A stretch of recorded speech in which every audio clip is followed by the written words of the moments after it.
Shalom. This Wednesday evening, we begin the holiday of Purim, my favorite Jewish holiday. The main feature of the day involves the public reading of Megillat Esther, the book of Esther, which tells the story of how, under the rule of King Ahasuerus in the land of Persia, Haman, king's advisor, plots to exterminate all of the Jews of that land. His plan almost succeeds, but is foiled by Queen Esther and her cousin Mordecai.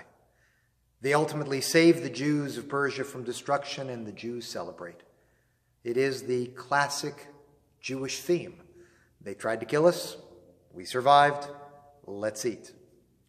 And indeed, that is what we do on Purim. But we also do more than eat three-cornered pastries called hamantaschens and have feasts. On this holiday, we actually take partying to a different level, to an art form, if you will. The actual reading of the Megillah typically is a rowdy affair here at Synagogue and at temples and synagogues around the world, punctuated by cheering for our heroes Mordecai and Esther, booing and noise-making whenever Haman's name is read aloud, and children running around and having a great time in the sanctuary. I mean, it can get so rowdy during services here that I can barely hear myself read the scroll. I mean, I get hoarse trying to chant the scroll every year. This is unlike any religious service. We even dress up in costumes for this reading. Larger communities have bawdy plays, irreverent and creative songs, and a lot of gifts of food to both friends and, of course, the needy. We are even allowed, we're encouraged, get ready for this, we're encouraged, as long as we do not jeopardize our own lives or the lives of others, to get so intoxicated that by the end of the reading of the Megillah, we cannot distinguish between Haman the villain and Mordecai and Esther, the hero and heroine of the story. Wow. The ultimate religious drinking game, I guess. I mean, this is my favorite holiday. And not just because I love bourbon, and not just because I have a religious excuse to actually dress up in a superhero costume for services. Purim, like Hanukkah, is a minor festival according to Jewish tradition. Yet Purim speaks to me.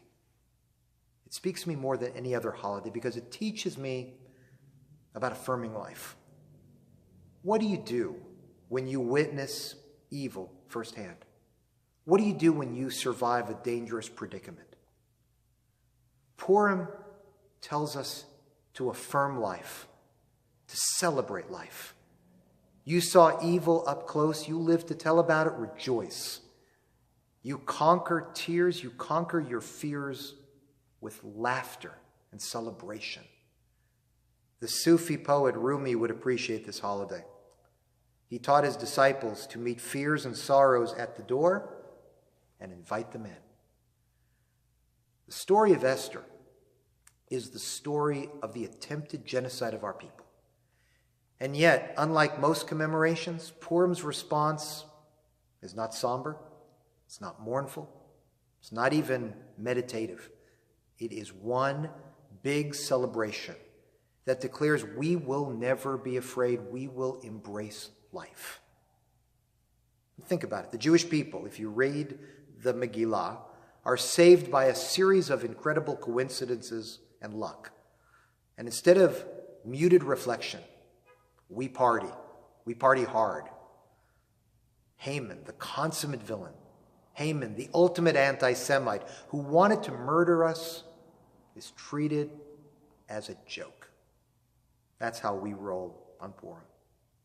Merrymaking, drink, food, carnival atmosphere, all to remind us that the best response to tragedy is to believe that life is worth living and to refuse to give in to sadness.